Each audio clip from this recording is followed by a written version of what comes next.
उभरते सितारे छोटे राष्ट्रीय कवि जशन महिला और उनके माता पिता का नरेला की पावन धरा पर जोरदार स्वागत। ड्रीम सोशल वेलफेयर कौशल विकास संगठन एनजीओ शाखा बागनेर कार्यालय पर राष्ट्रीय कवि जशन महिला और उनकी माताजी कविता दहिया पिता परमित महिला का संस्था पर पहुंचने पर संस्था की अध्यक्ष संगीता राजकुमार योगी, महासचिव रोहतास सिंह योगी और उपाध्यक्ष मोहन सिंह ने जोरदार स्वागत किया। नमस्कार दोस्तों, मैं talent of India Rohtas Singh Yogi आज आपको लेकर आए नरेला। और आज हमारे साथ में आज हम आपको बता दें, आज हम हैं ड्रीम सोशल वेलफेयर कौशल विकास संगठन के कार्यालय पर। ये एनजीओ गरीब बेसहारा बेटियों को शिक्षित बनाने के लिए अग्रसर है और उसके साथ साथ जो अशिक्षित महिलाएं हैं और बेरोजगार हैं उन्हें प्रशिक्षण देते हैं। यहाँ पर सिलाई कढ़ाई बुनाई कंप्यूटर इस तरह की जो चीज़ें हैं वो सिखाकर उन्हें आत्मनिर्भर बना रहे हैं। आज उसी सेंटर पर एक राष्ट्रीय कवि जो अभी छोटे नौनिहाल हैं, लेकिन उनकी अगर कविता अगर आप सुनेंगे तो शायद, और पाकिस्तान के ऊपर अगर उनकी कविता सुनेंगे तो पाकिस्तान वालों के होश ही उड़ जाएंगे। हम ये कहेंगे अगर वो इनकी कविता के अगर इनकी जो कविता से जो बारूद जो निकलेगा, अगर वो इनका सामना कर लें तो पाकिस्तान का बॉर्डर ही खाली करवा देंगे। ये इस तरह के कवि हैं। क्योंकि हमने इन्हें सुना था सैनिक परिसर का एक कार्यक्रम था, उसके अंदर तो उस समय वो सैनिक भी यही कह रहे थे कि शायद हमने इतनी गोलियां नहीं चलाई होंगी जितनी आज जशन मेले ने गोलियां चला दी हैं। तो चलिए बात करते हैं। सबसे पहले तो जशन आपका स्वागत है। धन्यवाद। क्या कहेंगे आज आपका जो यहाँ पर जिस तरह का स्वागत किया गया है, जिस सेंटर पर आप आए हैं, क्या कहेंगे उसके बारे में? मैं यही कहूँगा कि जिस सम्मान के लिए मैं लायक नहीं था, आपने मुझे वो सम्मान दिया है। इस सेंटर के बारे में क्या कहेंगे? ये सेंटर मुझे बहुत अच्छा लगा। दिल से धन्यवाद करता हूँ मेरा जो सम्मान किया, और मुझे ये एनजीओ या बहुत अच्छा लगा, क्योंकि समाज सेवा करना कोई आम बात नहीं है, हर कोई नहीं कर सकता। और जो इसमें बच्चों को पढ़ाया जा रहा है वो मुझे बहुत अच्छा लगा। और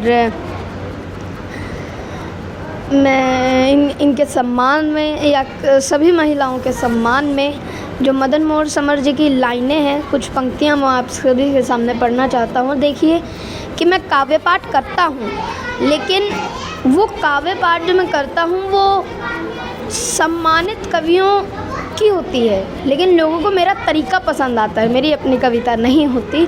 तो मदन मोहन समर जी ने लिखा है कि याद करो वो पन्ना धाय वाला पन्ना तुम्ही तो हो, झांसी वाले झंडे की अल विजय तमन्ना तुम्ही तो हो, तुम्ही पद्मिनी हो इज्जत की खातिर जिसने आँख चुनी, मैं न हो जो जली मगर जग आज़ादी का राग बनी, आदर्शों की किरण बांटती वर्दी धारी तुम्ही तो हो, संसद का प्राचीन मणि कमलेश कुमारी तुम्ही तो हो, सारे गामा पाधा निशा के उस पार लता हो तुम, केवल इंदिरा गांधी लिख दो तो भारत का पता हो तुम, केवल इंदिरा गांधी लिख दो तो भारत का पता हो तुम।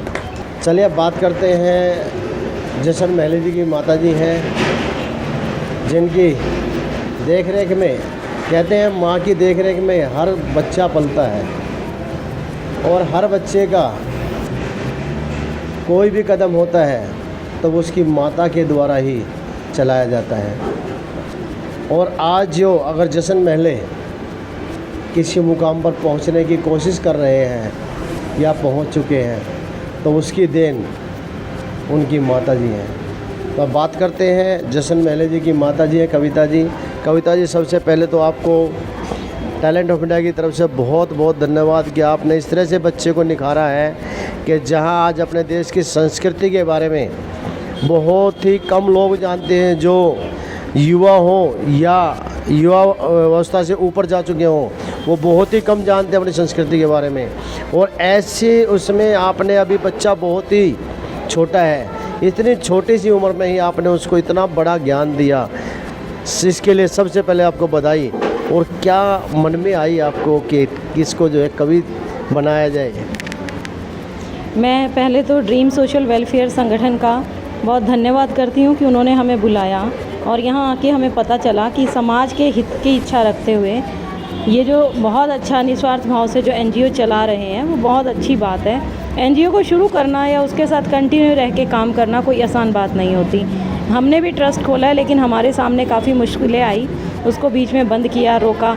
इच्छा तो बहुत है कि समाज के लिए बहुत कुछ करें, लेकिन खुद समाज ही कई जगह अड़चन बन के भी खड़ा हो जाता है। लेकिन जो उसके साथ कंटिन्यू अपने एक ही विचार पे सतर्क रह के, स्थिर रह के जो अपने कार्य को करते रहते हैं, मैं उनके लिए सच में दिल से धन्यवाद करती हूँ। संगीता मैडम जी से यहाँ पे आके हम मिले, हमने बच्चों को देखा, अंदर सिलाई मशीनें देखी, कंप्यूटर्स देखे, हस्त कौशल का जो छोटा मोटा ही बच्चे अंदर काम कर रहे हैं। अभी 15 की संख्या में बच्चे यहाँ उपस्थित हैं, बहुत कम जगह में और सही नॉर्मल जगह पे ये इसको चला रहे हैं, ताकि जो स्लम एरियाज़ के बच्चे हैं वो यहाँ पे ईज़िली आ सकें। तो हम अगर जश्न की बात करें तो जश्न मेरा अपना बच्चा है, मैं जितना भी करूं, हर पेरेंट अगर अपने बच्चे के लिए कुछ करता है तो वो कोई अलग विशेष नहीं है।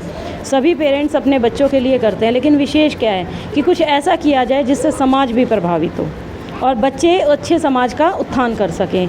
तो मेरे मन में भावना तो कोई ज़्यादा बड़ी नहीं थी, कहीं ना कहीं जश्न का भी इंटरेस्ट कहेंगे कि वो कर सका तो मैं कराती चली गई। और मेरा मानना ये है कि आजकल जो इंटरनेट है, अगर हम देखें तो इसके दोनों चीज़ें, हर चीज़ के नुकसान भी और फ़ायदे भी हैं। हमने इसको जब बनाया तो ये नहीं सोचा था कि इसके ये रिज़ल्ट आएंगे। अपनी सुख सुविधा के अनुसार हम इंटरनेट को यहाँ पे इंडिया में सबने लागू किया, सब कुछ हुआ।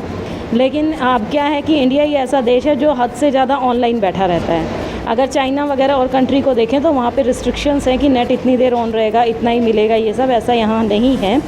तो उसमें क्या हुआ कि हमारे आने वाली जो पीढ़ी है वो संस्कार और संस्कृति से पिछड़ गई है। ये हमारा दुर्भाग्य है। आने वाले समय में, पहले हमारे जो पूर्वज होते थे, आज से 20 साल पहले की अगर आप बात करें तो उस समय एकादशी, अमावस, पूर्णमासी हर किसी घर में पता होता था। अब वो चीज़ें समाप्त हो चुकी हैं। मदर्स डे, फादर्स डे, रोज़ डे, फलाना डे मनाया जा रहा है, जबकि ये हमारी संस्कृति में थे ही नहीं। मैं इसका भरसक विरोध करती हूँ। हम सनातनी हैं, हमें सनातनी बन के रहना है और अपने बच्चों को संस्कारों से जोड़ना हमारी जिम्मेवारी है। अगर जश्न मेरी सोच के अनुसार चल के समाज के लिए कुछ भी अच्छा कर पाएगा तो ये मेरा सौभाग्य होगा।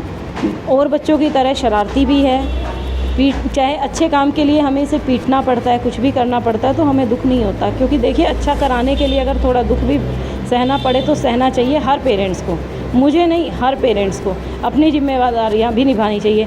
घर घर की कहानी हो गई है, बच्चों की गलती नहीं है, पेरेंट्स भी ऑनलाइन बिजी रहते हैं, बच्चों को भी फॉर्मेलिटी के रूप से मतलब टाइम दिया जा रहा है। मैं उसके लिए सबसे निवेदन करूँगी कि अपने घर में भी ये नियम लागू करें कि कितने देर ऑनलाइन रहना है, कितनी देर नहीं रहना है। अब अगर बात की जाए, आज हम यहाँ आए, भाई साहब ने हमें बुलाया, हमें बहुत अच्छा लगा। मैं जब तक हूँ, मुझे कहीं भी छोटे से छोटे मंच पे भी अगर बुलाया जाए समाज के हित के लिए तो मेरे लिए पॉसिबल होगा तो मैं ज़रूर पहुँचूँगी। मुझे पता नहीं था यहाँ इतनी तैयारियाँ इन्होंने की हैं। रात को लेट प्रोग्राम एक अचानक हो गया डिसाइड और उसके बाद हम 2 बजे सोए, लेकिन सुबह जब मुझे पता चला कि एक अच्छी टीम के साथ यहाँ इंतज़ार किया जा रहा है, फिर भी मना करने के बावजूद हम आए। और आप यकीन मानिए, पहले सिर्फ मुझे ये पता था कि ये न्यूज़ से रिलेटेड कोई कार्य है। जब मैंने यहाँ आके देखा कि एनजीओ एक यहाँ चल रहा है और उसको रख के ध्यान में ये काम कर रहे हैं, तो इतनी खुशी होती है। क्योंकि मुझे आज पता है कि अगर कोई भी सामाजिक संगठन कार्य कर रहा है तो उसके सामने कितनी दिक्कत आ रही है। लोगों के लिए कहना आसान होता है कि अपने स्वार्थ के लिए कर रहे हैं, लेकिन वहाँ पे रह के स्वार्थ कहीं कुछ नहीं होता, छोड़ दीजिए। स्वार्थ तो वहाँ होता है जहाँ कोई पॉलिटिकल अटैचमेंट होता है, जहाँ नहीं होता। जो बंदा ज़मीन से काम करता है, यहाँ की मैंने हालत देखी है, ये लोग ज़मीन से मेहनत कर रहे हैं, बच्चों को निस्वार्थ भाव से सिखा रहे हैं। जो बच्चे अच्छे घरों में नहीं रह सकते, बिजली पानी के अभाव में पड़े रहते हैं, उनको यहाँ पे 2-4 घंटे अच्छे से पढ़ने का माहौल दिया जाता है, उनको कंप्यूटर सिखाया जा रहा है, उनको सिलाई सिखाई जा रही है। मैं खुद इस चीज़ पे काम कर रही हूँ, लेकिन सामाजिक कार्यों में व्यस्त रहने के कारण मैं उस चीज़ को कंटिन्यू नहीं रख पाई। तो ये मेरा दुर्भाग्य है। लेकिन अगर मैडम इस तरह प्रॉपर जगह को लेके और ये काम कर रही हैं तो सच में मैं उनका बारंबार धन्यवाद करूँगी। और भविष्य में भी हमारे लायक जो सेवा होगी, कहीं पे आना हो, जाना हो या और भी कोई काम हो, हम ज़रूर इनसे मिलके करेंगे, क्योंकि हम भी समाज का हिस्सा है। हमसे समाज है और समाज से हम हैं। तो आने वाले 20-22 साल के बाद की यदि हम कल्पना करते हैं, तो यदि आज हमने अपने संस्कार, संस्कृति और युवा पीढ़ी को बचाने का कार्य नहीं किया तो हमारा भविष्य सच में ही बहुत, कहते हैं ना, अच्छा तो होगा नहीं, उसके लिए क्या शब्द कहूँ, बहुत ही बेकार होगा।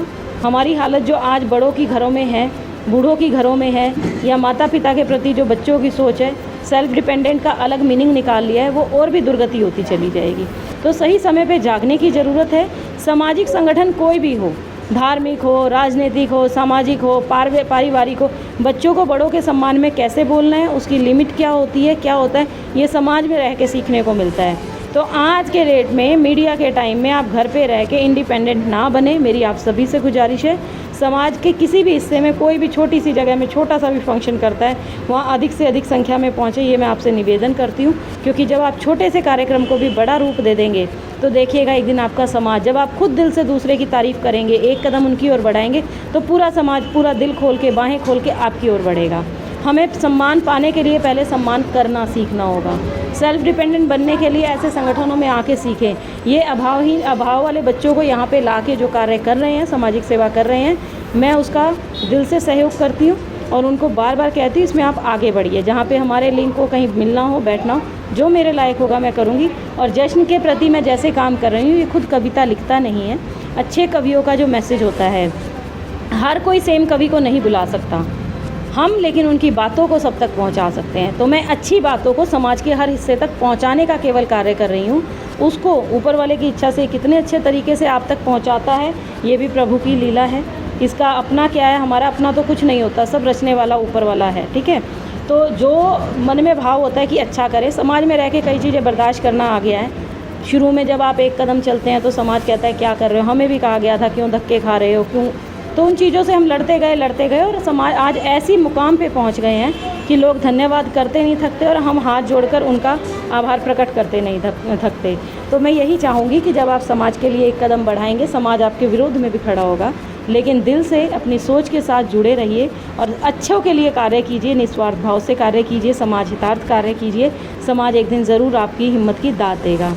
जय हिंद, जय भारत। बहुत बढ़िया बात है मैडम जी, जिस तरह से आपने अपने शब्दों के द्वारा समाज सेवा की तारीफ़ की है और समाज सेवा के क्षेत्र को आपने जिस तरह से दर्शाया है, ये वाकई में काबिल तारीफ़ है। और आप छोटा काम नहीं कर रहे हैं। अगर जश्न को आज अपनी संस्कृति, अपनी सभ्यता से जोड़ कर रख रहे हैं, तो ये सबसे बड़ी बात है, जो आजकल के माँ बाप के लिए बहुत बड़ा कठिन हो चुका है। क्योंकि आज बच्चे माँ बाप को ही नहीं समझते, अपनी संस्कृति और सभ्यता को तो समझेंगे कहाँ से, जबकि उसके लिए बहुत ही ज़्यादा आवश्यकता है। वो उनके लिए भी आवश्यकता है जो आज की जनरेशन है या आने वाली जनरेशन है, उनके लिए भी ज़रूरी है, और जो ठहरी हुई जनरेशन है वो उसके लिए भी ज़रूरी है। क्योंकि जैसा वो करते चले जाएंगे ऐसा वो आने वाली पीढ़ी करेगी, और उसके बाद जो आने वाली और जो पीढ़ी है वो यही करेगी। तो इसलिए आप अपनी आने वाली पीढ़ी को अच्छा संस्कार और अच्छा मार्गदर्शन देकर अगर जाएंगे तो वो निसंदेह आपका नाम रोशन करेंगे। चलिए बात करते हैं ड्रीम सोशल वेलफेयर कौशल विकास सेंटर की जो अध्यक्ष हैं संगीता राजकुमार योगी जी, उनसे जानते हैं कि आज जो आए यहाँ पे जो अतिथि आए हैं और आज जो मान सम्मान जो उन्होंने दिया है, क्या कुछ कहना है? सर, मेरा नाम संगीता राजकुमार योगी जी है और मैं ड्रीम सोशल वेलफेयर कौशल विकास संगठन की अध्यक्षा हूँ। और आज कविता जी हमारे सेंटर पर आई और उन्होंने दौरा भी किया बच्चों की पढ़ाई के, उसमें भी संदर्भ में भी उन्होंने बहुत अच्छे विचार रखे, तो मैं उनका तहे दिल से धन्यवाद करती हूँ। और जैसा कि उन्होंने संदेश दिया सभी बच्चे और माता पिता को, अपने बच्चों के लिए अच्छे संस्कार और सभ्यता अगर हम बच्चों को नहीं देंगे तो हमारी पीढ़ी बहुत पीछे पिछड़ जाएगी और आने वाला कल और भविष्य बहुत ही अंधेरे में चला जाएगा हमारा। और जितनी भी मुझसे कोशिश है, जो भी गरीब परिवार से बेटियां मेरे पास आ रही हैं कुछ शिक्षा पाने के लिए, उन्हें आत्मनिर्भर बनाने के लिए जितनी भी मुझसे होगी, जितनी मेरी क्षमता है उसके अनुसार मैं इन बच्चों को आगे बढ़ाने का कार्य कर रही हूँ। और इसमें कुछ समाज सेवी और कुछ ऐसे अच्छे विचारधारा, जैसे कि आज कविता जी की विचारधारा मुझको बहुत अच्छी लगी और उनके जो भी शब्द हैं वो बहुत ही प्रशंसा के काबिल हैं कि उन्होंने अपने बच्चे को इतने अच्छे संस्कार और सभ्यता दी। और हर माँ बाप को यही संदेश देना चाहेंगे कि अपने बच्चे को ऐसे ही संस्कार देने की कोशिश करें। और मैं तहे दिल से कविता जी और उनके पुत्र जश्न जो राष्ट्रीय कवि हैं और उनकी माता जी का बहुत ज़्यादा सहयोग इसमें रहा, और इनके पिता आज ये पूरी फैमिली मेरी संस्था पर आई, मुझे बहुत अच्छा लगा। इसके लिए मैं बहुत धन्यवाद करती हूँ उनका।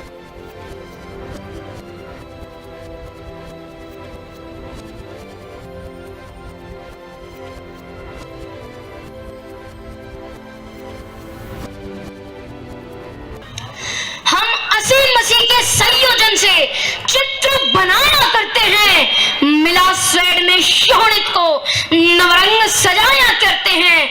प्यार कपोतों से हमको, प्यार कपोतों से हमको, पर बाजों से परहेज नहीं। भारत की तरुणाई को होने देंगे हम निस्तेज नहीं।